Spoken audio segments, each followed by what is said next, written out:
twumve kahise k'incungu Perezida Melchior Ndadaye. Thank you. Uyu munsi ni w'abarundi bo mw'isi yose.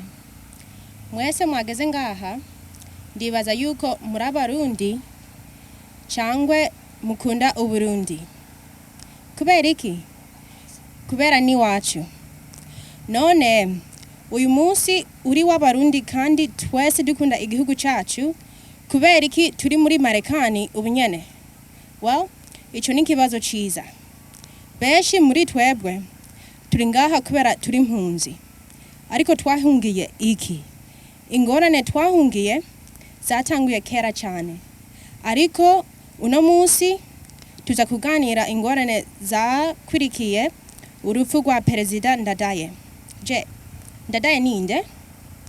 Known as one of the most influential figures in Burundian history, Melchior Ndadaye was the first democratically elected president of Burundi.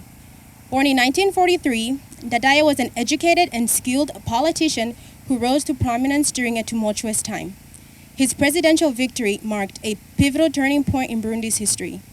Ndadaye's administration focused on promoting democracy, national reconciliation, and unification of all of Burundi's ethnic groups. Tragically, his presidency was very short-lived. In 1993, Ndadaye was assassinated, plunging the country into a brutal civil war that lasted over decades. Many lives were lost during that war, on all sides. The existing ethnic tensions worsened. Many Burundians were forced to flee from their beloved home and to make new memories in countries like Tanzania, Kenya, Mozambique, and even Congo. Some Burundians fled even further across the globe, settling down in European countries like France, England, and neighboring countries. Some Burundians fled to the Americas, finding new homes in Canada, or like those of us here, in America. Ndadaye's assassination was a catalyst for many of the issues still plaguing Burundi to this day.